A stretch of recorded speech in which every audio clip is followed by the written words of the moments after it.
Tous, bienvenue dans cette rencontre.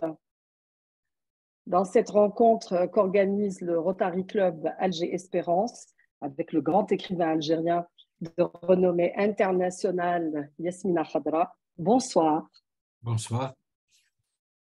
Bienvenue parmi nous. Merci d'avoir accepté de participer à cette rencontre internationale à laquelle participent plusieurs pays. Nous avons des participants du Ghana, de Suisse, du Bénin, de Grèce, d'Égypte, de France, de l'île de la Réunion, du Congo, du Maroc, de la Tunisie et de l'Algérie. Bien entendu, c'est le district 90-10 de ces trois pays. Il y a peut-être d'autres pays que je n'ai pas cités à qui je vais demander de se présenter tout à l'heure et de citer le nom de leur pays et de leur club. Bienvenue aux postes administrateurs du Rotary International. Ils nous ont fait l'honneur d'être parmi nous. Bienvenue aux gouverneurs en exercice, aux postes gouverneurs, aux gouverneurs élus nommés. Bienvenue aux présidentes et aux présidents de clubs, aux rotariennes et rotariens, toutes qualités et protocoles confondus. Chers amis, chers invités, bonsoir. La rencontre va commencer tout de suite, donc, avec le mot du président du Rotary Club Alger Espérance, M. Hamden Ouslimani. Bonsoir. Bonsoir. Merci Maïs. Je réitère mes remerciements pour le célèbre romancier Yasmina Khadra d'avoir accepté de nous rendre visite et de parler littérature, et aussi à tous les participants de partager avec nous un moment culturel que notre Rotary Club Alger Espérance aime bien organiser. D'abord, c'est quoi le Rotary? Le Rotary est un réseau mondial de 1,4 million de décideurs solidaires qui voient un monde où les gens se rassemblent et passent à l'action pour apporter un changement durable dans le monde, dans leur communauté et en eux-mêmes. Depuis plus de 110 ans, 118 exactement, puisque nous avons fêté l'anniversaire de la création du Rotary International le 23 février, les membres du Rotary sont convaincus que nous devons tous passer à l'action pour résoudre les problèmes les plus pressants dans le monde. Notre club Alger Espérance, à l'instar des 46 000 clubs rotariens dans le monde, travaille ensemble avec un véritable engagement pour les 7 axes stratégiques du Rotary, qui sont d'abord 1. Construire la paix, combattre les maladies, apporter l'eau potable, l'assainissement, l'hygiène, soigner les mères et leurs enfants, soutenir l'éducation, développer des économies locales et enfin protéger l'environnement. Nous nous mettons au service des autres et nous faisons la promotion de l'intégrité, de la compréhension mutuelle, de la bonne volonté et de la paix au travers de notre réseau de professionnels et de leaders. Merci. Merci, cher président Hamden. La parole est donnée à présent à Abdelrahman Ali Khodja, gouverneur et membre fondateur du Rotary Club Alger Espérance, pour présenter le conférencier. Chers responsables du protocole, merci Maya. Je réitère mes souhaits de bienvenue à tous les rotariennes et rotariens, qualité confondue, à nos amis, à cette belle et honorable assistance. Ce que je peux vous dire, c'est que dès mon premier coup de fil à notre illustre invité Yasmina Khadra, il a, malgré un emploi du temps extrêmement chargé, il a immédiatement accepté d'honorer de sa présence à notre rencontre. Je voudrais pour cela, en votre nom à tous, mes très chers amis, l'en remercier et le féliciter chaleureusement. De son vrai nom, Mohamed Moula Séoul, Yasmina Khadra est née le 10 janvier 1955 à Kenapsa, dans le sud-ouest de l'Algérie. Dès son jeune âge, il a été envoyé à l'école des cadets de l'armée, où il poursuivit ses études et parallèlement, il se consacra à sa passion, l'écriture. Et c'est en 1990 qu'il prend pour pseudonyme Yasmina Khadra. Il est l'auteur d'une trentaine d'ouvrages, publié dans plus de 50 pays. Vous en avez tous lu certainement quelques-uns d'entre eux. En l'an 2000, il quitte l'armée et se consacre exclusivement à la littérature.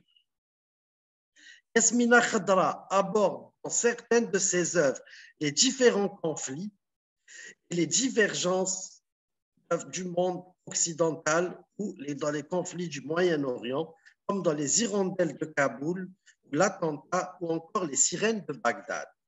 En 2005, les hirondelles de Kaboul est élu meilleur livre de l'année aux États-Unis. L'attentat devient en 2006 le prix des libraires et le meilleur livre de l'année en Allemagne.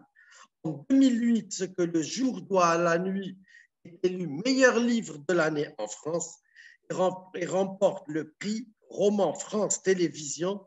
Il a été adapté par Alexandre Arcadi en 2012. J'ai eu la chance de pouvoir assister en avant-première en présence d'Alexandre Arcadi et de Yasmina Khadra à l'avant-première de ce film. C'était un moment inoubliable. La même année, Yasmina Khadra est nommée chevalier de la Légion d'honneur et officier de l'Ordre des Arts et Lettres. Il est par ailleurs entré dans le petit Robert des noms propres en 2014. J'ai découvert Yasmina Khadra avec le roman Ce que le jour doit à la nuit et je termine son dernier livre, Les Vertueux, en attendant avec impatience de lire les suivants. Ces romans sans complaisance avec la réalité donnent toujours une note d'espoir. Son grand sens du lyrisme apporte un côté poétique à ses œuvres, au thème dur. D'ailleurs, sa devise est « N'est jamais seul celui qui marche vers la lumière ». Merci beaucoup. Difficile de prendre la parole après Abdelrahman Ali Khodja. Merci pour cette belle présentation. La parole est donnée à présent à celui que nous attendons tous, le grand écrivain Yasmina Khadra, comme l'a dit Abdelrahman Ali Khodja, auteur d'une quarantaine de romans, traduits dans une cinquantaine de langues, distribués, vendus dans plus de 56 pays. Mais trêve de comptabilité, à vous la parole, Yasmina Khadra. Bonsoir. Bonsoir, salam alaikum, Azul Fallaoun. Dobry wieczór. Hi. Bon, je suis très content vraiment de participer à cette rencontre. Le Rotary, moi, club, j'en entends parler depuis très longtemps, mais je ne savais pas exactement quelle était sa vocation et je suis content de me rendre compte que c'est surtout une vocation humanitaire. Donc, nous sommes en train de traverser une époque absolument rébarbative parce qu'on est tombé quand même dans pas mal de régressions.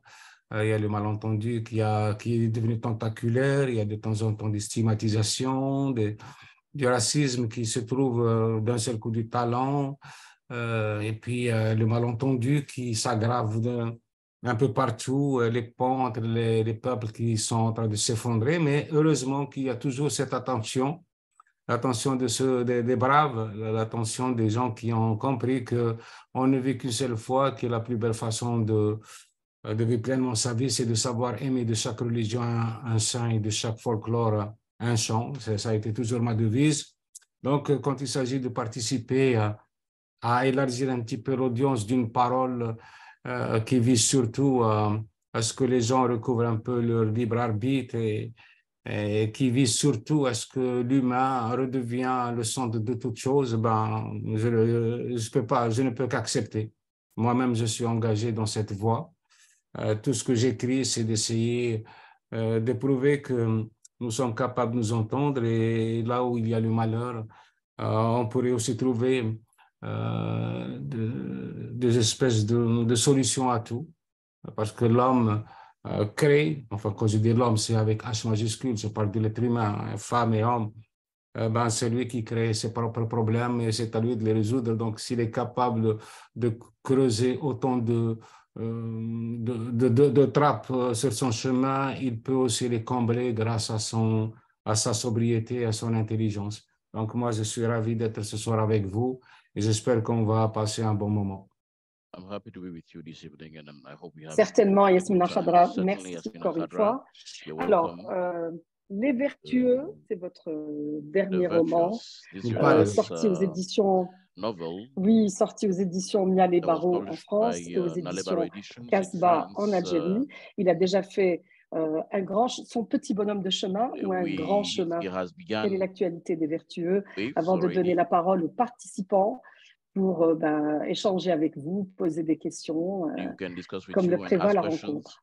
as provided by Franchement, the Les meeting. Vertueux, pour moi, c'est le summum de ce que je pouvais proposer This à mes is the lecteurs et highest I could lectrices. propose to my C'est un readers. travail de 3 années. Quand on It's sait a que j'ai 3-year écrit des livres work comme that, La as we know, dernière that du we rail did some en work 3 semaines, recently, l'attentat en 2 books, mois, les hirondelles de Kaboul en the 4 mois. assault, Donc, ça prouve que je me suis vraiment investi dans Les I've Vertueux. really Je committed voulais myself in this book, absolument and I really believe dépasser, that franchir we have un moved cap.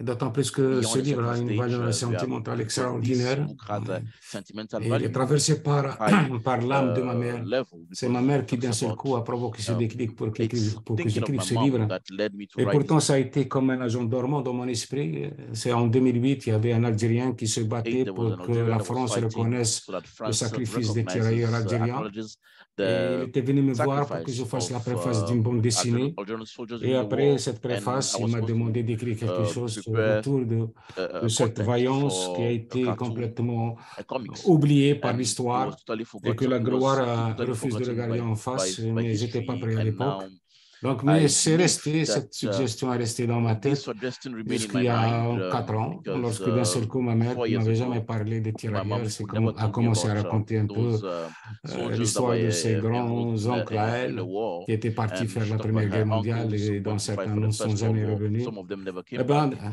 j'ai dit, And of voilà, il y a course, quelque chose I said, qui, this is c'est comme un something déclic. Moi, je suis un that fataliste, je came suis like a quelqu'un qui trigger. croit aux signes, I'm a parce que je suis dans le land du fatalist. I désert. believe because Pour moi, I'm chaque never chose a quelque a chose à nous person dire. Alors, je originating suis from the attentif à wilderness, tout. and I'm very Et lorsque attentive ma to mère a everything. commencé à me And parler when my mom de began ses talking to me grands-oncles, j'ai about dit, eh ben, those c'est une great suggestion uncles, assez I felt évidente. it Il was faut absolument que je an m'attaque à ce obvious sujet. suggestion for me to Donc, tackle voilà, this je suis très subject. fier de ce livre, vraiment. I'm Je very suis proud très, très fier de ce livre et c'est of this peut-être book, The même Virtuous. ma plus grande It's satisfaction my et c'est high l'aboutissement satisfaction. It's de the plus de 40 ans accomplishment of d'écriture. more than 40 years of Et writing. j'espère que And I ce believe, I roman hope trouvera that un écho assez this large will parce qu'il le find mérite véritablement. strong echo because it's Très bien, deserved. c'est l'histoire donc Yassine Thank you very Cheraga. much. C'est l'histoire d'un jeune Algérien enrôlé dans l'armée française pendant la Deuxième Guerre mondiale. La première. La première, pardon, the First World effectivement, War, enrôlé 1480. malgré lui, mais avec son consentement, et qui se retrouve ainsi à faire cette in guerre spite of him, contre but les then Allemands with his en consent Europe. somehow. Pour ceux And qui l'ont lu, Europe, for vous those who read it, pouvez you dès à can présent write, poser vos questions et ask your échanger questions, avec and Yasmina interact Khadra. with Yasmina Pour ceux qui ne Khadra. l'ont pas encore lu, For those who are j'espère yet to qu'on vous read it, donnera envie de I hope it gives you qui veut prendre la parole. The desire to read it. Who wants to take the floor now? Je vais peut-être poser une petite question à notre cher ask a little question et demander aux personnes qui veulent intervenir. And those Soit who donc ask a par chat, question, ils posent la either question, via sinon chat, they ask the question, ils lèvent la main. or they raise Je their pense qu'il hand y a beaucoup and de they can personnes qui speak up. veulent I believe there are a lot of intervenir. people who want to ask a question, want to Oui, interview our great author. moi j'ai eu un plaisir donc I had the de pleasure lire le livre to read the Les book, Vertueux. C'était vraiment, The Virtuous. je vous cache pas, j'étais, I cannot hide the je fact l'ai that acheté le week-end passé, I bought it j'ai last passé weekend. tout le week-end à lire. I spent the whole weekend reading Après, it. vous avez dit que il y a un petit peu une histoire personnelle. Moi, c'est surtout par rapport à Knatsa. Story Une ville, c'est une ville que moi à l'époque j'étais étudiant à l'école d'architecture. On se battait pour avait des ateliers in France, fighting for on se battait pour assister parce que chaque année il y a to take part in some of the workshops on the heritage. Donc, les étudiants se battaient pour être parmi les groupes. And 15 all of us were fighting to be lauréats, the group, 15 chanceux the laureate of 15. J'ai eu la chance de partir, c'était en And I had that opportunity as well. C'était vraiment It was un really émerveillement de découvrir cette ville du point de vue histoire, really amazing to architecture. discover Jusqu'à présent, elle reste gravée dans ma mémoire. Et en those lisant le livre, places ça m'a un petit and peu that are recounted, of fait course, retourner in a presque book. plus de 30 ans en arrière. And we're going back to Tous more than les, 30 tous ces years souvenirs, toutes les behind, belles images, toutes. and all Peut-être those ça. images. Je vous remercie de m'avoir I thank you for really voyagé having dans made le temps. me travel Voilà, back in a time. j'ai tenu à le préciser. I wish to Moi, be, depuis très longtemps, je voulais rendre for hommage à ce long years. village For long years, I want to pay homage qui to that est, village. That is the site qui of est the presque book. millénaire. Il That a 8 is siècles almost 1,000 years. d'existence, ce village. 8 centuries of Et puis, existence. c'est surtout la Village patrie de toutes is the homeland of les transcendances. C'est un petit village qui a donné tellement de poètes, tellement de sages. Et j'ai hérité de mes ancêtres, justement, ce goût, cette vénération absolue pour le verbe. Et ce qui est extraordinaire dans ce village, c'est qu'il n'a pas changé. L'Algérie a changé. Beaucoup de valeurs ont disparu. D'autres sont en train de se réinventer. Mais ce Mekhnatsa est resté Mekhnatsa avec des gens qui sont ancrés dans la piété, qui sont ancrés dans l'humilité. C'est un village qui a donné pas mal de choses, pas mal de grands noms à l'Algérie. Pierre Rebhi est né à Knetsa. Il est connu à l'échelle planétaire. Nous avons Malika Moukaddam qui est écrivaine, qui est né à Knetsa. Nous avons Allah, le magicien du luth, qui est né là-bas. Nous avons Seba aussi, qui écrit maintenant, qui a été le premier Algérien à écrire un livre en dialecte algérien. Donc voilà, c'est dans ces petits villages qu'essaie de se préserver de la clochardisation et du cosmopolitisme, l'authenticité d'une nation. Et je suis fier d'appartenir à ce petit village. Ce que je trouve un petit peu regrettable, c'est il y a 2 ans, j'étais allé en plein mois de juillet, il faisait une chaleur infernale et je me suis aperçu que les jeunes ne me connaissaient même pas. C'est triste parce que voilà, un village qui a quand même de quoi être fier, on ne lui enseigne pas les bonnes choses. On est en train d'abrutir toute une nation et c'est dommage. J'espère que mon prochain voyage, je compte y aller cet été aussi.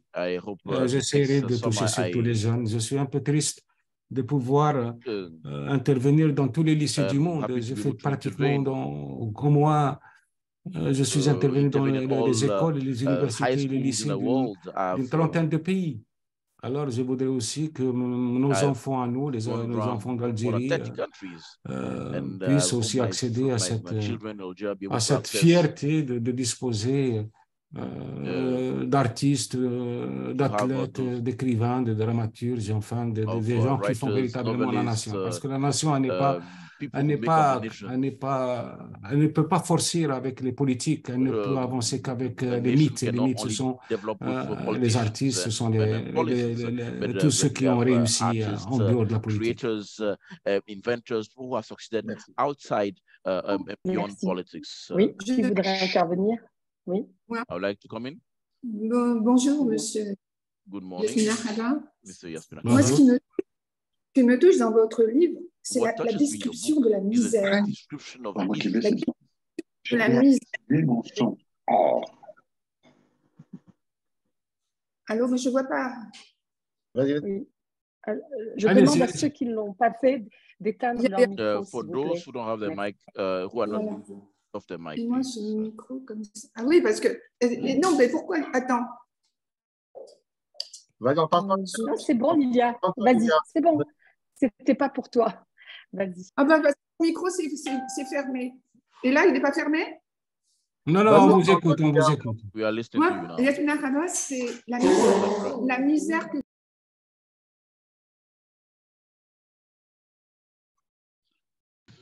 Ton micro est fermé, Lilia. Ton micro est fermé, il faut le rouvrir. Voilà. Non, c'est fermé. Moi, alors, je vous Voilà. dis, c'est la misère que vous décrivez. Et je vois que dans chacun de vos livres, chaque fois que vous décrivez la misère, elle est affreuse, cette misère. Je ne sais pas si vous l'avez connue ou pas, parce que vraiment, on arrive à un moment où on est complètement, je ne sais pas, touché dans cette description. Il ne suffit pas de connaître la misère pour la description. Oui, mais moi, je n'ai pas eu le malheur de traverser une misère aussi atroce comme celle qu'ont connue les Algériens sous le joug colonial. Mais on peut le deviner, je suis quelqu'un qui est très sensible, je suis hypersensible, donc il n'y a aucune détresse qui m'échappe. Quand je passe devant quelque chose de tragique, ça me travaille. Quand je passe devant quelque chose d'éprouvant, je suis très épuisé par cette chose. Et c'est aussi valable pour les joies. Quand je vois la fête, je m'en inspire. Et puis, c'est la vocation des écrivains. Ils ont cette faculté de pouvoir pénétrer des choses jusque dans l'indicible pour essayer de le proposer au lecteur. C'est une vocation qui est comme ça, elle est naturelle. Vous avez dit une fois, j'ai eu l'honneur de vous rencontrer, que vos descriptions ressemblaient à celles de Émile Zola. Je ne sais pas si ça vous, si vous êtes... je ne sais pas, ce serait un honneur pour moi. Mais je pense qu'il y a un regard qui est extrêmement lucide et qui n'a pas peur de dire les choses telles qu'elles sont. Donc, il ne s'auto-censure pas. Et puis, il assume cette détresse humaine parce qu'il pense que derrière cette détresse, il y a certainement la possibilité d'y remédier.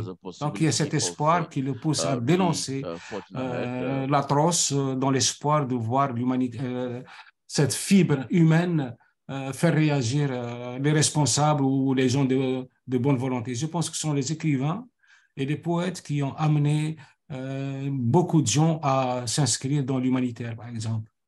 Moi, j'ai rencontré beaucoup d'humanitaires, que ce soit en Afrique ou quelque part en Amérique latine, et qui m'ont dit au départ, ils étaient toujours faits pour avoir cette sensibilité et cette volonté d'aider. Mais ce sont surtout une lecture, un livre, un poème qui d'un seul coup les a façonnés dans cet élan généreux et qui a fait d'eux des humanitaires. Donc, quelquefois, les écrivains sont là aussi pour éveiller les consciences.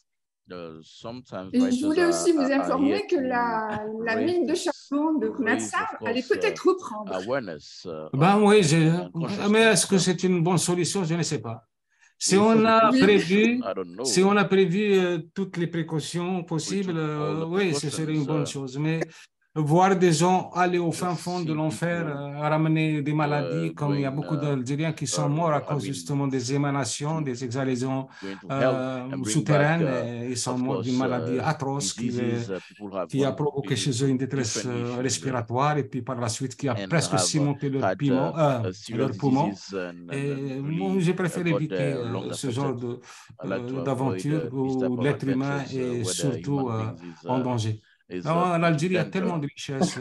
Ce qui lui manque, justement, c'est une tête bien pensante. Mais la richesse en Algérie, c'est un pays qui déborde de richesses et puis il a aussi un peuple qui est capable d'émerveiller. Parfaitement. Alors, merci à toi, Lilia. Qui voudrait prendre la parole? Lemia. Oui, à toi la parole. Bonsoir, chère Yasmina Khadra. Pour votre premier livre, qui est d'ailleurs une continuité pour nous, parce qu'il y a toujours de l'espoir malgré tout ce que l'on vit. Et justement, Yassine, je crois qu'il a atteint le summum de toutes les épreuves, c'est un peu notre Ayoub ou notre job. Car malgré ces épreuves et ces grands malheurs, n'a pas perdu la foi en l'homme. Ma question est, est-ce que l'oubli et le pardon sont les clés pour être en paix avec soi et avec le monde? L'oubli, non. L'oubli, c'est une démission, c'est une désertion. C'est une façon quand on oublie, on fait abstraction de soi. On s'élimine. Voilà, on se disqualifie. Mais le pardon, c'est un triomphe sur soi-même. Parce que le combat qui s'oppose à l'être humain, c'est le combat qui se livre à lui-même. pour ne pas sombrer dans cette détestation qui pourrait devenir à la longue une toxine capable de le détruire intérieurement. Donc moi, par exemple, le livre peut aider. Et je vais vous dire une chose, c'est un personnage qui m'a reconstruit. J'ai toujours dit qu'il y avait deux êtres, un virtuel et un réel, qui m'ont reconstruit. C'est ma femme et la littérature. Eh bien, voyez-vous, il y a un troisième élément qui est entré en jeu, c'est le personnage. C'est Mika, dans le sel de tous les oublis, qui m'a éveillé à moi-même. C'est pas croyable ce que ce personnage a fait de moi. Et depuis que j'ai inventé ce personnage, eh ben, je me suis réinventé. C'est comme ça que... D'ailleurs, je vous assure que dans beaucoup de salons, des gens viennent me voir pour me dire que tel ou tel ouvrage les a guéris d'une dépression. J'essaie de laisser toujours dans mes livres un message pour ceux qui en ont besoin. Pourquoi? Parce que quand j'étais dans l'armée, quand j'étais un écrivain complètement chosifié, marginalisé, même suspecté de tous les maux, quand j'étais une sorte de paria, une anomalie au sein de cette institution, souvent j'étais muté au fin fond du désert, par exemple à Tinzawati ou à Ngeza, et ce sont les écrivains qui m'ont permis de faire de mon désert un trop-plein d'oasis. Et je me suis dit que s'il y a de temps en temps une phrase, une citation, une fulgurance, une trouvaille qui me remet sur la voie du bon sens et de la résilience, eh ben, je pourrais aussi en inventer dans mes livres afin d'aider certains à renouer avec la vie, avec l'espoir, avec les rêves. Voilà, c'est ça, moi. Je ne peux pas écrire... Mes histoires ne sont pas seulement des histoires. Ce sont des expéditions. Je plonge dans l'âme humaine. J'essaie d'aller au plus profond de ce que cache la souffrance et la douleur pour essayer de trouver une voie de sortie de toute détresse. Oui, c'est thérapie, en quelque sorte. Tu voulais poser une autre question, Lamia ou Non, je voulais dire qu'à travers tous ces livres, malgré la dureté des thèmes qui nous prend aux tripes, on est vraiment interpellé par la dureté de la vie pour certains, mais à la fin, on se rend compte qu'il ne s'agit pas de résignation, mais de résilience. Et finalement, malgré les thèmes très difficiles, il y a toujours une note d'espoir en disant on en sort grandi de ces épreuves. Et en cela, je vous remercie parce que ça aide beaucoup de personnes. Vous savez, beaucoup de gens m'ont demandé s'il y avait quelque chose de moi en Yassine. Oui, certainement, il y a quelque chose, il y a beaucoup de choses. Mais Yassine, c'est surtout ma mère. C'est l'incarnation de ma mère. C'est une dame qui n'a jamais réussi à haïr, moi aussi, d'ailleurs. Et ma mère, elle a traversé des épreuves, mais incroyables. C'est une femme qui a été répudiée à l'âge de 29 ans avec 7 gosses.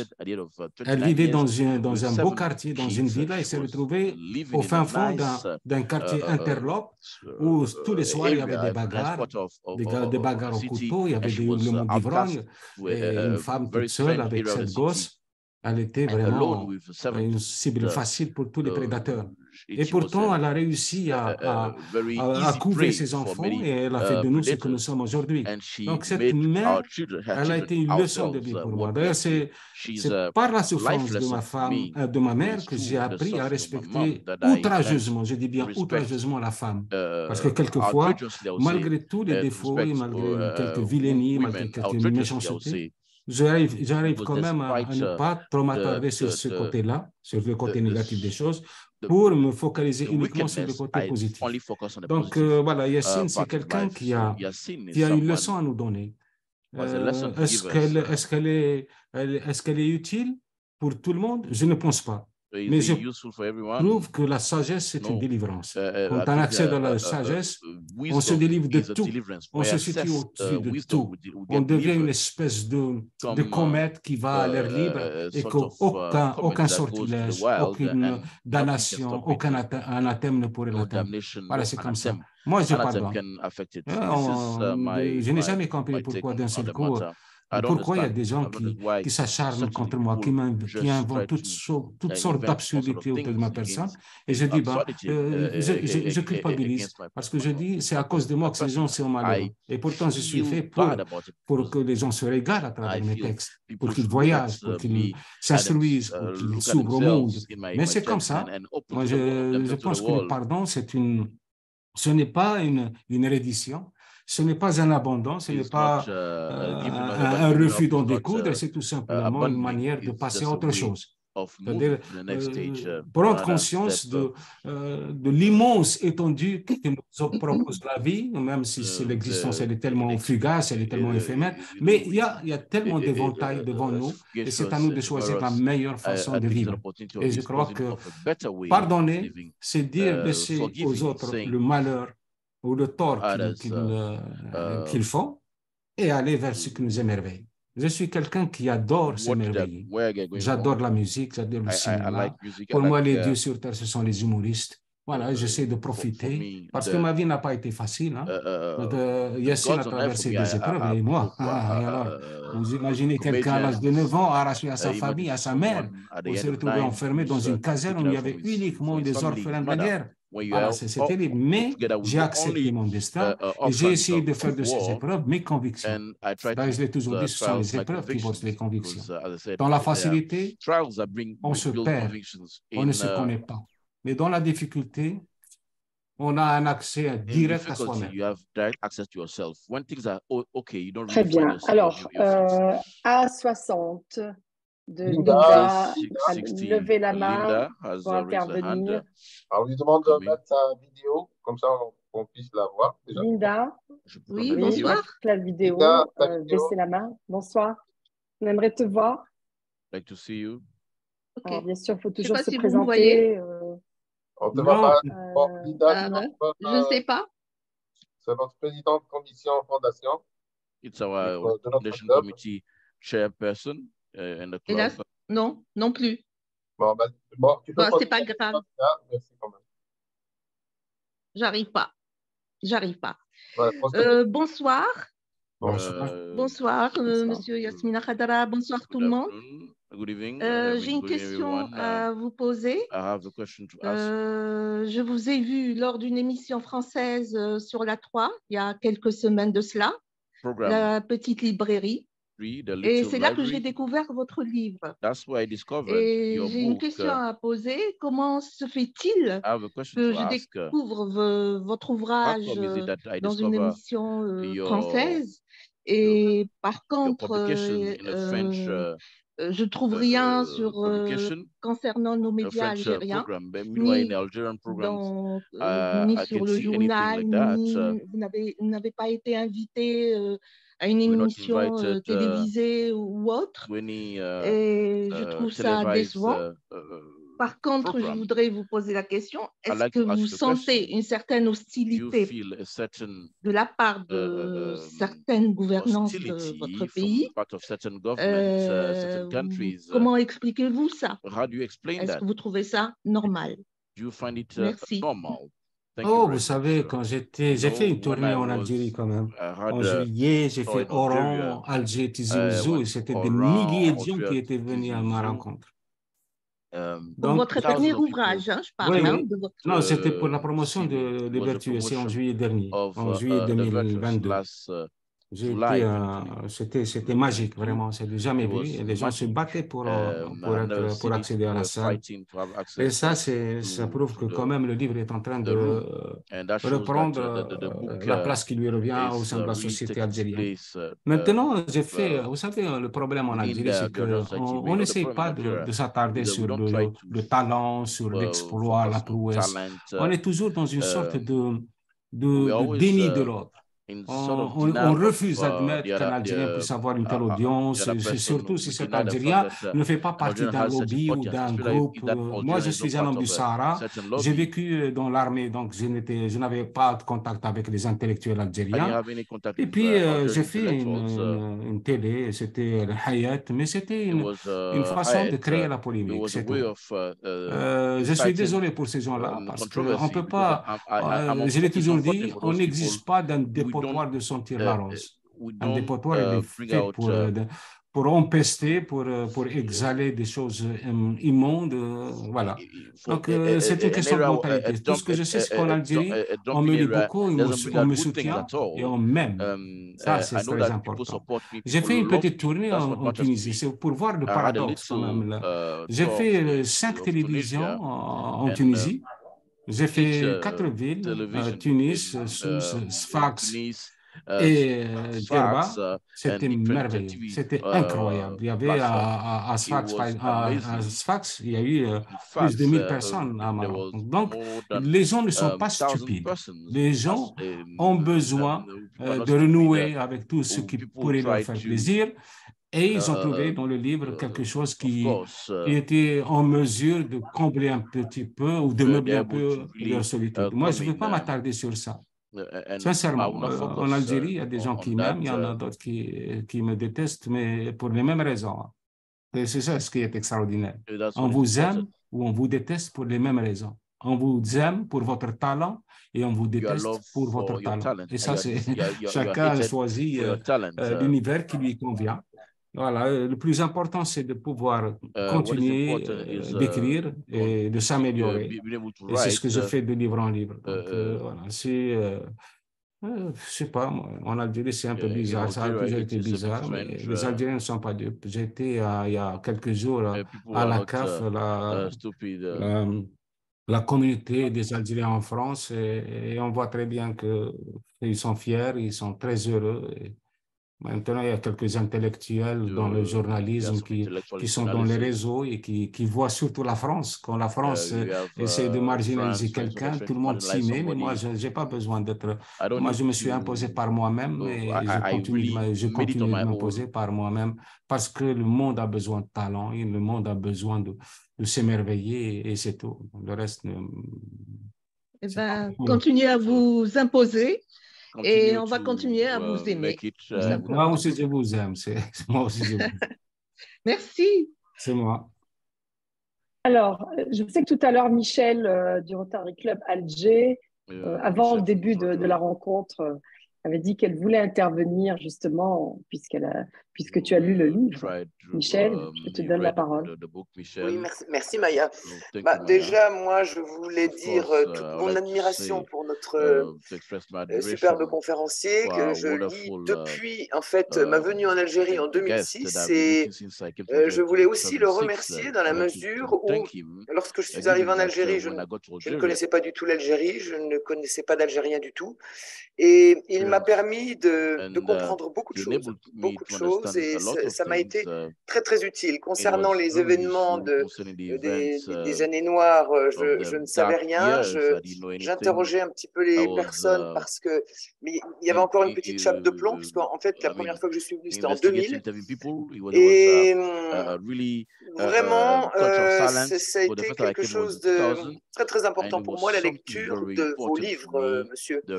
Et le dernier livre, vous l'avez dit, c'est pas la peine que je le répète, il est absolument, il est merveilleux. Vous dites que vous avez mis beaucoup de temps à l'écrire, mais vraiment, ça valait la peine parce que c'est un livre qui est plein de douleur, mais aussi plein d'espoir. Et de mon point de vue, si je devais le résumer en 3 mots, ce serait vraiment, pour moi, quand j'ai fermé le livre, je me suis dit, mais c'est vraiment l'éloge du pardon. C'est l'éloge du pardon, votre livre. Et en ce moment, on en a besoin, vous l'avez dit. Vous l'avez dit, et donc vous l'avez bien transmis, parce que c'est vraiment ce que j'ai ressenti. Et vraiment, merci pour ça, parce que effectivement, à cette époque, on a vraiment besoin de pardonner, d'être pardonné. Enfin, moi aussi, c'est mon avis, c'est la solution à tout, puisque la rancœur amène la guerre, enfin, la guerre à toute petite échelle, entre soi, ou à plus grande échelle au niveau du monde. Et vous scrutez l'âme humaine d'une façon absolument fantastique. Et là, en fait, je voulais surtout vous poser une question, c'est-à-dire, est-ce qu'il y a de vous, etc. Mais vous y avez déjà répondu lors d'une précédente intervention. Vous disiez que c'était votre maman, en fait, qui vous a inspiré. Le personnage, c'est en quelque sorte la morale, etc., c'est votre maman. Et je m'interrogeais beaucoup là-dessus, en fait. Parce que ce personnage est assez fascinant, Yassine, bien sûr. Et les autres, il y a un personnage aussi qui m'a vraiment interpellé, c'est le Zorg. C'est bien ça, je ne me trompe pas? Oui, c'est ça, c'est Zorg. Ouh, vous l'avez rencontré? Ou, enfin, disons, oui, c'est vraiment Yassine et Zorg, on a l'impression que c'est l'ange et le diable. Non, ce n'est pas le diable. Zorg, c'est un... La souffrance. Non, Zorg, c'est quelqu'un qui a senti profondément l'injustice et qui était allergique à toute domination contraire à ses convictions. Donc, comme beaucoup d'Algériens, il y a beaucoup d'Algériens qui n'ont pas accepté la défaite, puisque toutes nos batailles contre la France ont fini par être défaites. Et puis, il y a eu, Zorg me rappelle un petit peu Bouzi al-Qal'i, par exemple, les brigands de grand chemin, mais qui n'étaient pas vraiment des brigands, c'était des rebelles. Et cette farouche détermination à ne jamais baisser les bras et ne jamais accepter le joug colonial, ça a traversé les esprits de beaucoup de gens. Donc Zorg, c'est un peu celui-là. Il n'est pas diabolique, il est maladroit parce qu'il n'a pas ce charisme, il n'a pas cette sagesse, il n'a pas cette instruction qui lui permettrait d'être à la tête d'une stratégie ou d'une tactique ou d'une politique. C'était un homme qui n'était pas instruit du tout, un analphabète, mais qui avait cette colère en lui, mais qui ne savait pas, comment dirais-je, l'orienter dans le bon sens des choses. Donc, il y avait des maladresses. Mais Zorg, moi, c'est un personnage qui m'a fasciné. Et depuis le début, j'ai essayé de le comprendre, parce que même quand on écrit, on essaye de comprendre certaines attitudes. Mais Zorg, pour moi, ça a été peut-être le plus important des personnages de mon roman. Oui, mais alors, dans ce cas, effectivement, alors je n'avais pas vu dans cet angle-là, mais bien entendu, il est en colère contre le colonialisme, et on le comprend, c'est vraiment tout à fait normal, mais moi, ce qui m'a un petit peu étonné, c'est pour ça que je le compare un petit peu au diable, parce que je trouve qu'il a preuve d'une cruauté quand même assez incroyable, notamment lorsqu'ils sont à la guerre dans les environs de Verdun. Il est cruel également avec ses camarades. En fait, avec ses camarades. Bon, déjà, pourquoi accepte-t-il d'aller à la guerre et pourquoi cette cruauté envers ses camarades? Parce qu'il les trouve trop soumis ou... Oui, c'est ça. Oui, c'est ça. Déjà, avant même de partir à la guerre, quand ils sont encore dans cet encasernement, avant même pas juste le lieu du regroupement, avant même d'aller à Mostaganem, par exemple, quand ils sont en train de rassembler les moutons sacrificiels, ben déjà, ils ne s'entendaient pas avec Sid qui vient de la ville. Pour lui, c'est l'acceptation d'une domination étrangère, c'est accepter de se diluer dans un système qui n'était pas fait pour nous, qui était même contre nature pour nous. Donc, très bien, je n'avais pas compris ça. Alors, merci. Voilà. Il est très en colère contre lui-même, hein, et il ne se pardonne pas. Il a quelque chose de... C'est l'Algérien d'aujourd'hui. C'est l'Algérien d'aujourd'hui, c'est que l'Algérien n'a jamais accepté, n'acceptera jamais l'humiliation. Il peut accepter tout. L'Algérien accepte tout. Le malheur, l'échec, enfin tout ce qui est réducteur, mais jamais l'humiliation. Ça, il ne peut pas. C'est pour ça qu'on dit maintenant que les Algériens sont trop fiers, mais c'est faux. Les Algériens ne sont pas trop fiers. Les Algériens sont trop susceptibles. Alors, on peut le comprendre. Oui, je crois que personne n'accepte l'humiliation et c'est normal. Ça, c'est sûr. En tout cas, je vous remercie infiniment. C'est moi. Pour vos réponses et comme a dit tout à l'heure notre ami Abdelrahman, on attend avec impatience le prochain, bien sûr. Il ne sera pas meilleur que les vertueux. Hein. Ça, je vous le garantis. Tous vos livres sont différents et sont vraiment plus qu'intéressants. Enfin, en ce qui me concerne. Merci beaucoup. Je vous remercie infiniment. Merci beaucoup. C'est pas très marketing, ça, de dire il ne sera pas meilleur. Non, mais j'ai toujours été honnête. J'ai toujours été honnête. Vous savez, quand je suis dans les salons, quelquefois, des lecteurs et des lectrices viennent choisir parmi mes ouvrages. Et quand ils posent la main sur un livre qui est très, très violent, je leur dis, écoutez, celui-là, je pense qu'il n'est pas fait pour vous, il est trop violent. Ou bien, je dis, celui-là, ce n'est qu'un roman de gare. Moi, je n'ai aucun complexe. Je n'ai aucun complexe. Je dis les choses telles que je les ressens. Je ne suis pas dans l'hypocrisie. Quand je dis que le vertu, c'est une œuvre d'art, c'est une œuvre d'art. Et quand je dis que le Bingo Bisley, c'est un roman de gare, c'est un roman de gare. Je mets toujours la lectrice ou le lecteur en garde. Je le mets en garde. C'est ça, là. Moi, je ne supporte pas cette papelardise qui fait croire que, voilà, on est tout constamment dans l'humilité. L'humilité, elle n'est pas faite pour l'écrivain. L'humilité, elle est faite dans le rapport avec les autres. Mais en littérature, il est impératif pour un écrivain d'être digne de l'attention qu'on va lui accorder, que vont lui accorder ses lecteurs. Très bien. Alors, je ne sais si quelqu'un veut prendre la parole. Micheline. Micheline, oui. Micheline Bonnet. Micheline, branche ton micro. Active ton micro, Micheline. Voilà, c'est bon. Bonsoir à tous et bonsoir à M. Kadra, dont j'ai lu le livre avec bonheur. Vous avez parlé d'œuvres d'art il y a un instant. On avait parlé beaucoup de la misère, de toutes ces choses terribles que vous racontez. Mais c'est vrai que le roman, je crois que c'est vous qui l'avez dit, c'est l'esthétique du concret. C'est-à-dire que, si je comprends bien, c'est que votre source d'inspiration, c'est votre expérience, c'est l'histoire, c'est votre famille, c'est toutes ces choses-là. Mais avec ça, vous faites autre chose. Vous faites une œuvre d'art. Et je voulais vous demander s'il y a des auteurs français ou algériens dont vous vous sentez un peu redevable. Moi, j'avoue que quand j'ai lu votre livre, j'ai beaucoup pensé à Candide de Voltaire.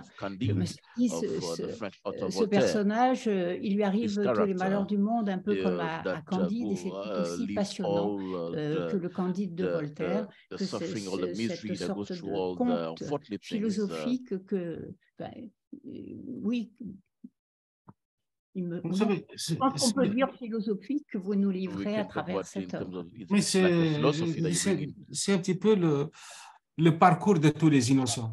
Tous les innocents, tous les braves, tous les gens qui sont dans cette naïveté angélique, séraphique, dans cette naïveté, dans cette candeur qui fait croire qu'il y a une justice et une égalité entre les êtres humains et tout ça. Ces gens-là, ils souffrent beaucoup d'une société qui est souvent scélérate, cruelle, ingrate. Donc, bon, Candide ou Yassine, il y en a partout. Il y en a partout dans le milieu littéraire, dans le milieu de l'humanitaire. Vous savez, c'est comme ça.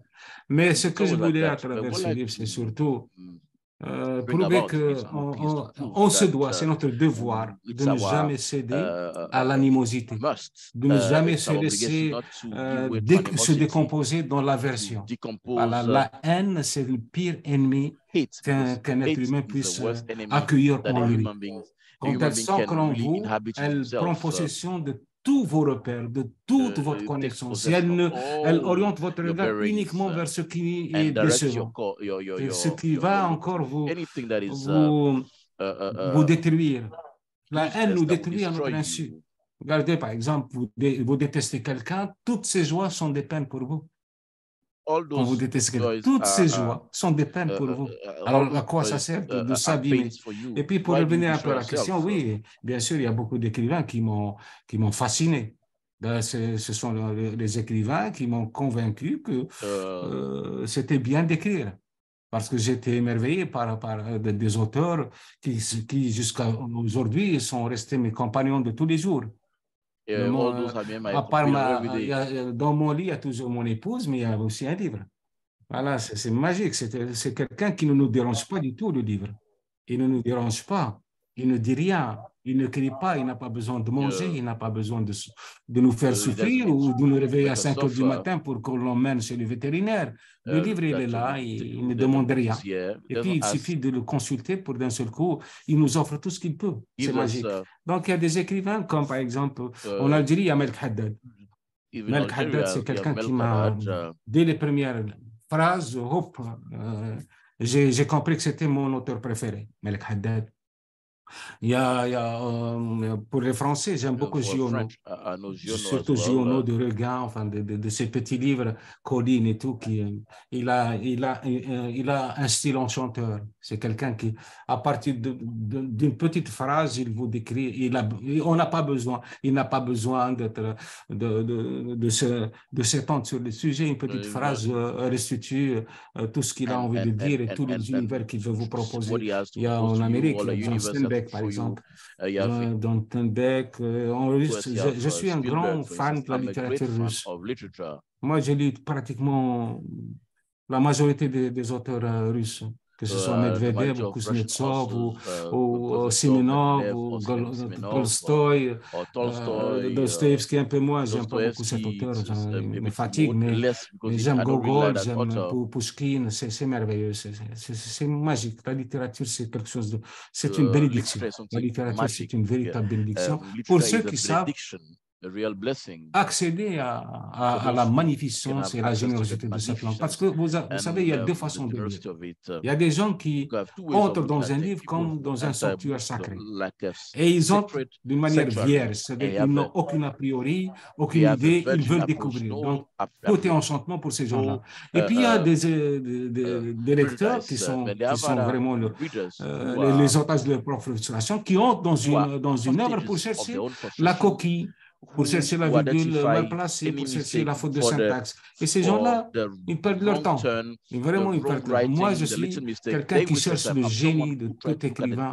Je cherche sa magie, sa féerie, parce que je veux, à travers un livre, oublier que je suis un être de chair et de sang, et donc sujet à toutes les souffrances et à toutes les douleurs. L'écriture, c'est une antidote à la haine et à la douleur. Oh, vous savez, ça dépend. Ça dépend. Oui, il y a des écrivains qui nous émerveillent et qui nous restituent constamment notre part d'humanité. Mais la littérature n'est pas tout. Parce que c'est aussi, c'est une vocation, mais qui peut accueillir toutes sortes d'idéologies, il y a des livres qui sont maléfiques. Des livres qui sont maléfiques. Il y a des auteurs qui sont maléfiques, qui nous parlent de leur frustration et qui veulent qu'on partage avec eux toute la haine qu'ils ont pour le monde. Et ces gens-là, ils ont un large lectorat aussi. Hein. On a que voir tous les certains best-sellers en France, des gens qui viennent dire des bêtises, des méchancetés, mais vraiment des choses abominables et qui trouvent écho dans un large lectorat. Et puis, il y a des gens qui nous émerveillent. Voilà, l'espace de lecture, ils nous font oublier tous nos déboires et tous nos déconvenus, c'est magique. Donc, le livre, c'est un couteau à double tranchant. Mais il y a un tranchant qui nous sauve de nous-mêmes. Voilà. Merci, M. Kadra. Bon, merci, Micheline. Question de notre ami Bendissari du Rotary Club Alger Diamant. Bonsoir, y aura-t-il une adaptation cinématographique des Vertueux? Pour le moment, il n'y a pas de réaction. Il n'y a pas de réaction. Je ne sais pas. Vous savez, il y a beaucoup de propositions. Par exemple, je réfléchis maintenant. Quand j'ai vu, par exemple, je suis toujours fier et honoré de voir un cinéaste s'intéresser à nos ouvrages. Donc, c'est une possibilité pour une œuvre d'élargir un peu son audience. Il y a des gens qui ne lisent pas, mais qui vont au cinéma. Donc, on peut se rejoindre quelque part. Mais je n'ai pas été toujours content. Je n'ai pas été toujours content des adaptations. Par exemple, mais je suis très indulgent. Je sais, par exemple, pour Morituri, ce n'est pas avec 700 000 € qu'on va faire un film. Et surtout quand c'est un film qui se fait en Algérie, mon Dieu. Vous donnez rendez-vous aux employés, aux techniciens à 5 heures du matin. À 5 heures du matin, le décor est là, mais pas les techniciens. Le lendemain, les techniciens sont là, mais pas le décor. Donc, tourner un film en Algérie, c'est accepter d'aller en enfer. Voilà, c'est accepter de souffrir. Il est préférable d'aller trouver quelqu'un, de lui tendre le bâton et qu'il vous massacre. C'est mieux que d'aller faire un film en Algérie parce qu'on n'a pas encore compris en Algérie ce que c'est qu'un film, ce que c'est que le cinéma. Que le cinéma raconte le monde à un plus large public que le livre. Donc, mais il y a aussi Alexandre Arcadi qui a fait un film qui a été très touchant, mais comme c'est un Algérien, il a choisi la partie qui lui paraît le mieux. Donc, il a oublié une partie qui aurait pu faire l'équilibre. Et je profite de ce film pour dire qu'il y a beaucoup d'intellectuels algériens qui attaquent ce que les autres doivent la nuit parce qu'ils ont vu le film, mais ils n'ont pas lu le livre. C'est extraordinaire. Quand on parle, par exemple, quand on dit que ce que les autres doivent la nuit fait la part belle au colonialisme, il faut vraiment être fou pour dire une chose pareille. Une seule phrase de mon livre situe un petit peu le contexte. Surtout quand un de mes personnages dit à propos de Zelloul, les Arabes c'est comme les poulpes, il faut les battre pour les détendre. Ça suffit, j'ai tout dit.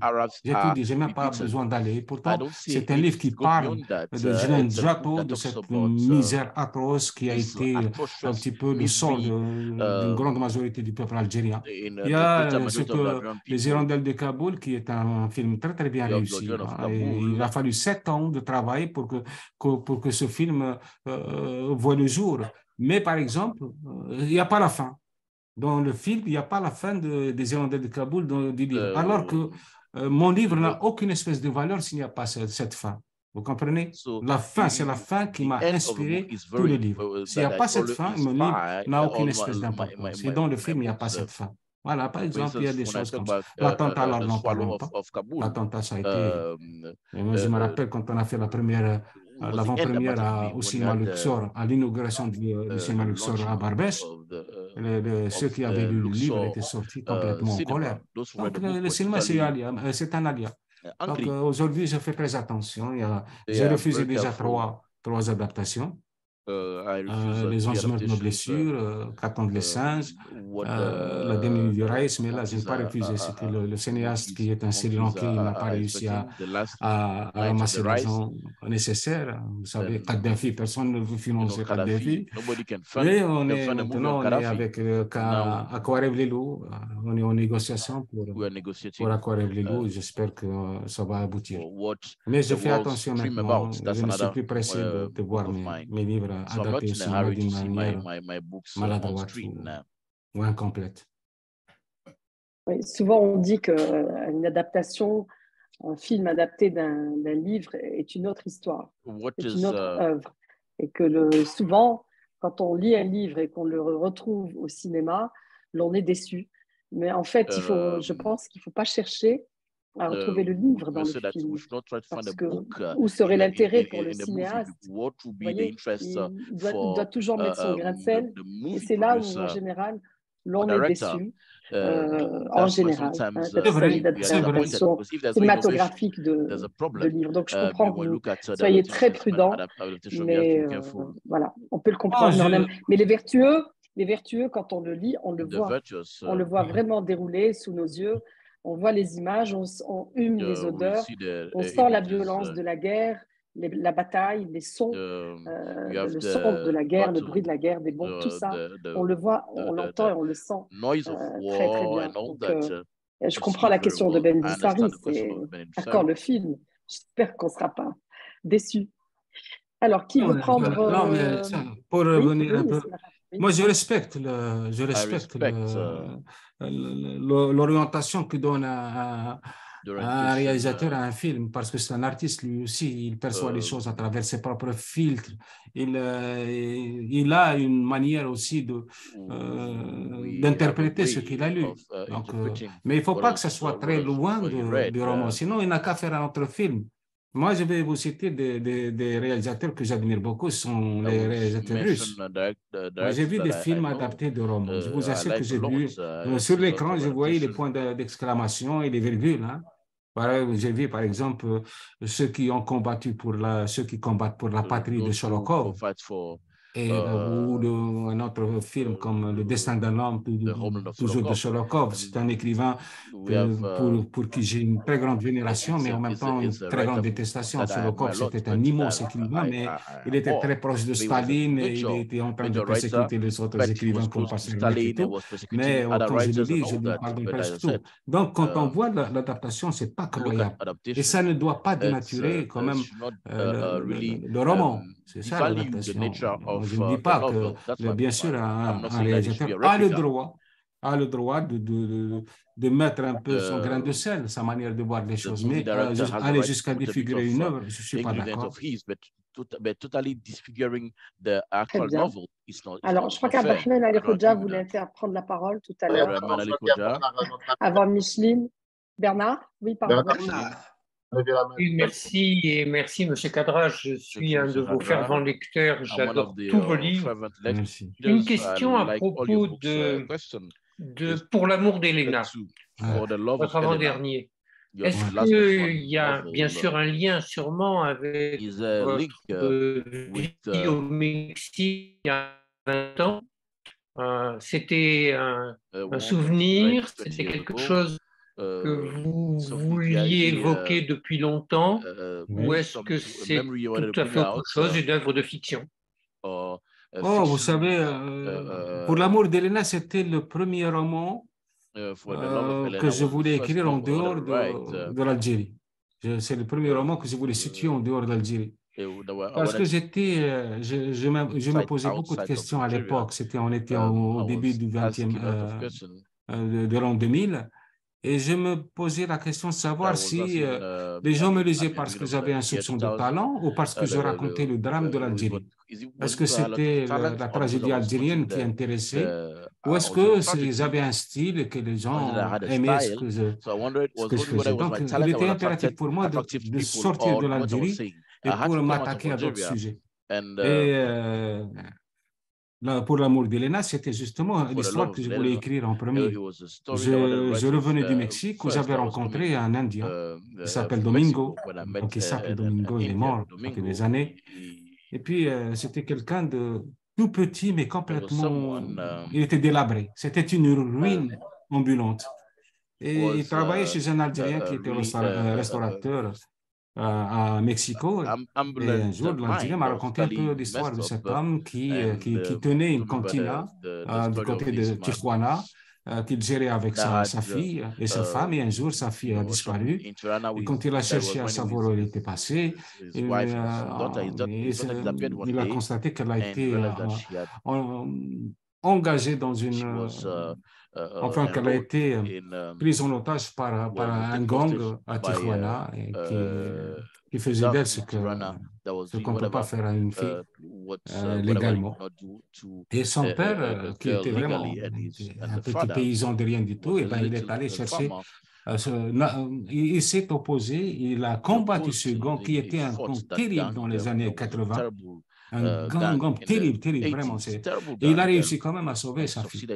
Il a été criblé de balles, il a connu la mort en maintes reprises, mais il a quand même réussi à sauver sa fille. Et j'ai trouvé ça fantastique. J'ai dit, il faut absolument que je rende hommage à cette personne.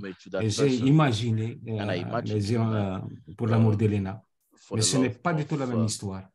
Ce n'est pas du tout la même histoire. Elle s'inspire librement de l'histoire de Domingo. Voilà, et puis, j'aime beaucoup le Mexique. Et ils ne sont pas contents, hein, mes lecteurs mexicains. Ils ne sont pas du tout contents quand j'ai annoncé le projet d'écrire ce livre. Parce qu'ils ont dit, écoutez, vous êtes ici à Guadalajara, est-ce que vous avez vu des bagarres ou des trucs comme ça? J'ai dit non, j'ai trouvé des gens très gentils. Vous étiez à Tequila, est-ce que tu n'as pas été bien accueilli? J'ai dit si. Et à Mexico, tu étais bien entouré? J'ai dit si. Alors pourquoi tu nous racontes des histoires de gangs? Pourquoi ne pas raconter le côté positif du Mexique? C'est vrai, j'ai eu tort de raconter cette histoire, mais je tenais vraiment à la raconter. It was hard to write. Très bien. But I had to voilà. write. Alors, voilà pour la réponse. Peut-être Abdelrahman, qui voulait prendre la parole tout à l'heure. Je vais poser une question. C'est une question que j'ai posée, mais je vais la poser, une question qui n'a rien à voir avec la littérature et qui nous fait quand même rêver. Mon cher ami Yasmine Akhdara, tu t'es déjà présenté à l'élection présidentielle en Algérie, malheureusement pour des circonstances. Oui, j'avais besoin, parce que je travaillais beaucoup, et j'avais besoin d'être un roi fainéant. Donc, c'est pas ça qui était présenté. Justement, pourquoi ne pas rêver comme en Tchécoslovaquie, il y a quelques années, ils ont eu Václav Havel, poète et écrivain. Pourquoi n'aurions-nous pas Yasmine Akhdara?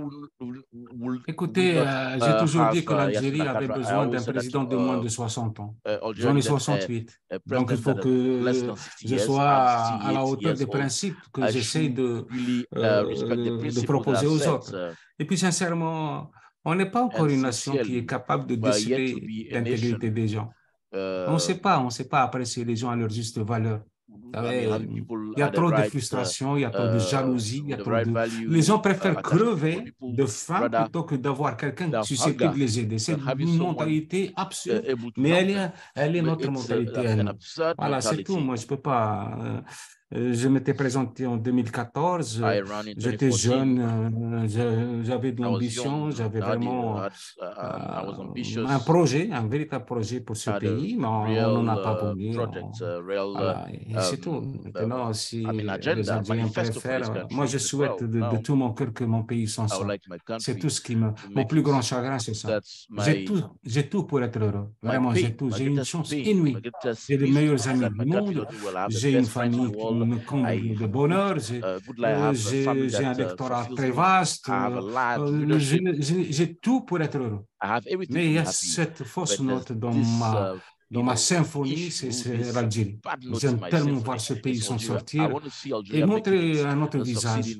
Mais pour cela, il faudrait que déjà, au plus haut niveau, on redevienne responsable et qu'on essaie vraiment d'apporter cette chose que le peuple réclame, qui est juste un soupçon de dignité et de paix et d'apaisement. Très bien. J'aimerais juste confirmer avec notre président Hamdan que la traduction en anglais est bien en cours. Oui. Très bien. Donc, elle a été réactivée. C'est très bien. Merci. Alors, est-ce qu'il y a des questions? Alors, s'il n'y en a pas... Oui, Lamia? Oui. Alors, je pense que ça va être l'une des dernières questions. Chère Yasmine Akhdara, à travers tous vos romans, vous faites la part belle aux femmes. Et l'on sait pourquoi, parce que vous avez ce respect, cet amour pour celles qui représentent la moitié de l'humanité. Je voudrais maintenant savoir à quand vous donnerez l'héroïsme à la femme, pour qu'elle soit le premier personnage de vos romans, parce que là, elles sont toujours accompagnatrices, compagnes, épouses, amies. Mais quand sera-t-elle l'héroïne de votre roman? Vous avez l'élégance du cœur pour pouvoir dire qui est vraiment la femme. Écoutez, sincèrement, on n'a pas besoin de moi pour être une héroïne. Moi, c'est une évidence, la femme.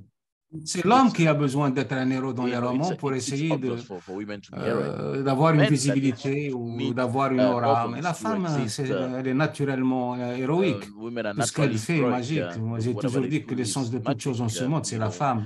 Donc, je ne vois pas, je n'essaye pas de... Je ne fais pas de racolage dans mes livres. Je raconte la vérité. La femme, par exemple, en Algérie, c'est ce que nous avons de plus vaillant. Rappelez-vous la décennie noire. Je me rappelle, nous, en tant que militaires, on était obligés de nous travestir pour rentrer chez nous. On sortait en tenue civile, on se déguisait, je sais pas, on changeait d'itinéraire. Et lorsqu'il y avait des attentats ou des carnages, quand on voyait à la télévision un homme en train de raconter, de témoigner de ce qui s'est passé, on voyait toujours son visage flouté ou bien juste sa main ou son pied. Et la première fois où on a vu une femme dénoncer tout ça, une personne dénoncer cette atrocité, un visage découvert, ça a été le visage d'une femme. Donc voilà, elle n'a pas besoin de moi, la femme. C'est pour ça que je me sens tellement petit face à tout ce qu'elle a fait. Même pendant la révolution algérienne, on ne parle pas beaucoup de la femme. On ne parle pas beaucoup de la femme algérienne pendant la guerre de libération. Et pourtant, elle a été aux côtés des hommes dans les maquis. Elle a fait des choses extraordinaires. Et jusqu'à présent, la seule personne, enfin, je n'ai pas le droit de dire une chose pareille, mais parmi les historiques, la personne qui a continué d'incarner cette Algérie digne, c'est une femme. C'est Jamila Bouhiri. Elle est toujours là, alhamdoulilah, mais elle est restée immuable comme une œuvre, comme un chef-d'œuvre. Un chef-d'œuvre d'histoire algérienne. Cette dame est restée elle-même, elle n'a jamais mangé à tout elle ne s'est jamais abaissée parce que je suis certain que dans sa tête, elle n'a jamais oublié les gens qui sont morts, qui ne sont plus de ce monde. C'est ça, donc la femme, elle est, qu'elle soit, même si elle ne fait que traverser la rue, c'est toute une épopée qui passe. Merci pour cet hommage. Elle est incarnée un peu par Abla aussi dans votre... Oui, Abla. Cette guerrière cavalière. Il y a Lella aussi, qui est une féministe pour l'heure. Voilà, qui a ouais, donc. Alors, question de Khadija Labed. Monsieur Yassine Khadra, quelle analyse faites-vous des événements électoraux dans le monde arabe et leurs répercussions sur l'Algérie? Je ne savais pas qu'il y avait des élections dans le monde arabe. Hein. Depuis quand il y a des élections dans le monde arabe? There were elections in the Arab world. I mean, I don't see anything called elections in the Arab world. That's my take on that. Khadija Labed. Khadija Labed. Peut-être réactiver le son. Sinon, il y a Marine Texier qui a levé la main, sinon on passe Marine Texier has a question on the book. Attends, il y a déjà la question de Khadija, peut-être que... Labed that, vous voulez? Was asked vous pouvez répondre, Yassine Khadra, ou pas c'est longtemps? Il a répondu. J'ai répondu, j'ai dit depuis quand il y a des élections, depuis quand? Depuis quand les gens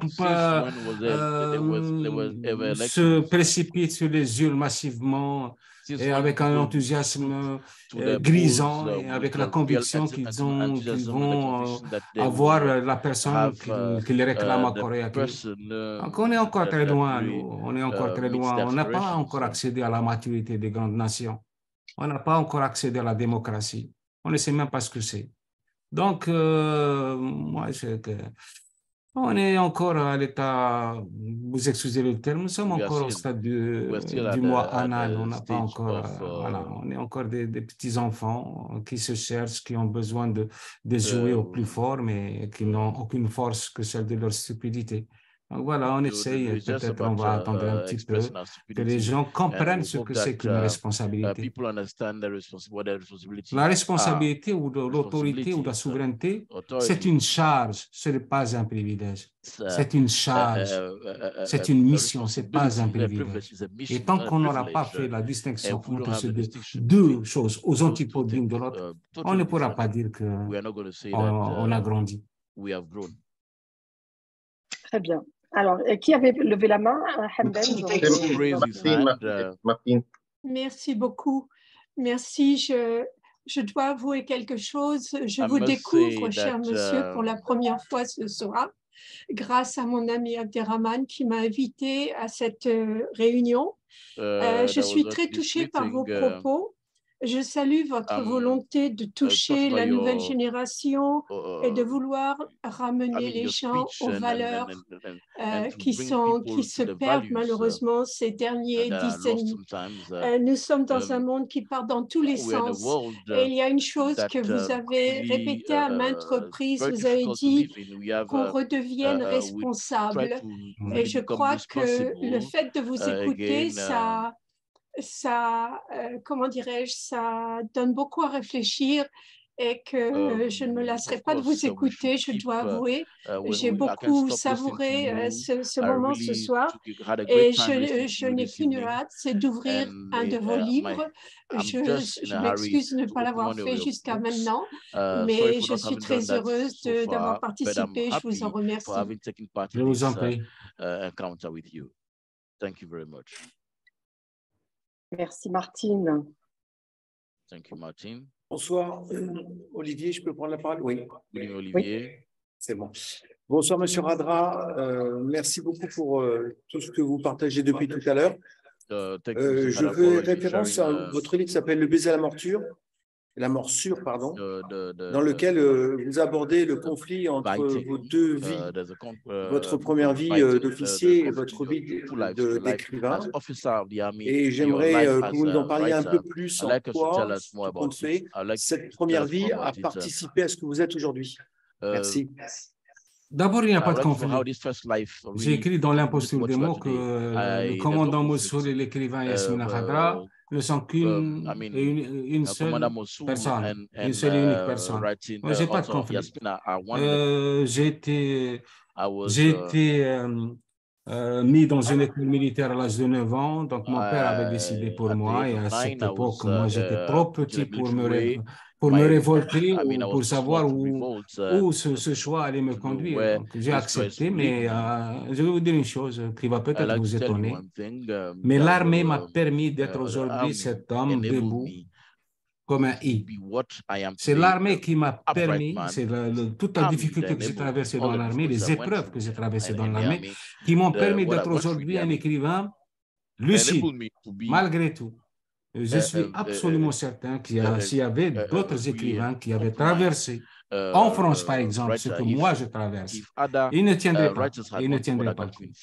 Ils finiraient soit dans un asile ou ivrognes ou je ne sais quoi.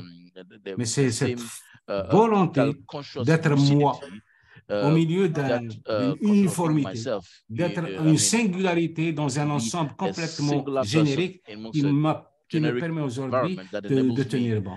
Donc, je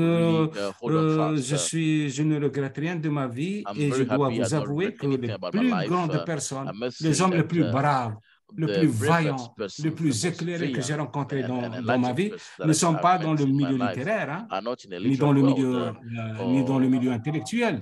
C'est dans l'armée algérienne que j'ai rencontré ces gens-là. Les plus grands intellectuels que j'ai rencontrés dans ma vie, je les ai rencontrés dans l'armée algérienne. Voilà, donc je suis très fier de cette institution, de ce qu'elle a traversé. Je ne sais pas ce qu'elle est devenue aujourd'hui, ça je ne sais pas. Ça fait plus de 20 ans que j'ai quitté cette armée, mais je l'ai vue à l'œuvre. Et je suis très fier d'avoir appartenu à cette institution qui a permis à l'Algérie de ne pas sombrer comme ont sombré l'Irak, la Syrie, le Yémen et autres pays. Donc voilà, il n'y a aucun. Moi, je suis fier de ce que je suis. Et ce n'est pas l'uniforme qui fait le soldat, c'est le cœur. Et ce n'est pas non plus la plume qui fait l'écrivain, c'est le cœur.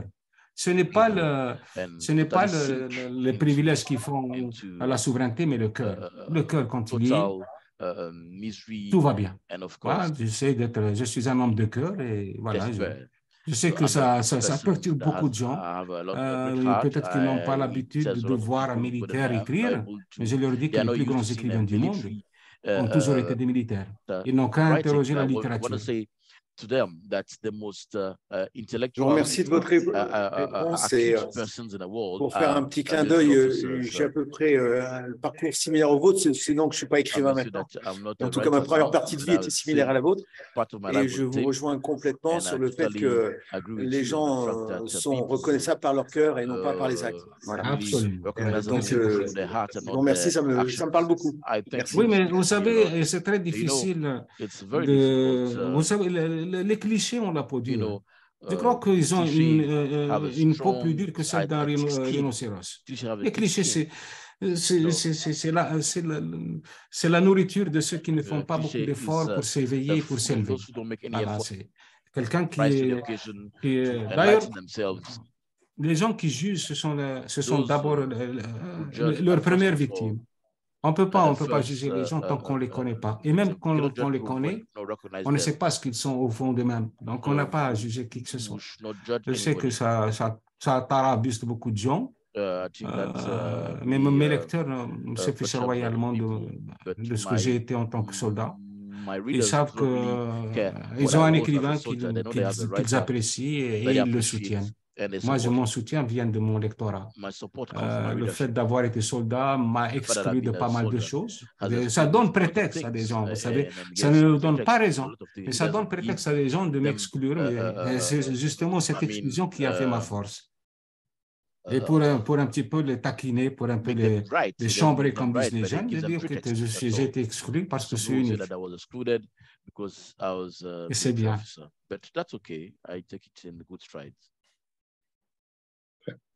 OK. Maya. Merci Yasmina Khadra. S'il n'y a plus de questions, je pense que nous pouvons clôturer cette rencontre, mais on peut passer des heures à discuter. Il y a encore une ou deux dernières questions. Je ne les vois pas. Je ne les vois pas. En tout cas, pour ceux qui n'ont pas lu le livre, j'espère qu'on leur aura donné envie de le lire, Les Vertueux, qu'on peut trouver à la fois en France et en Algérie. Tac, tac.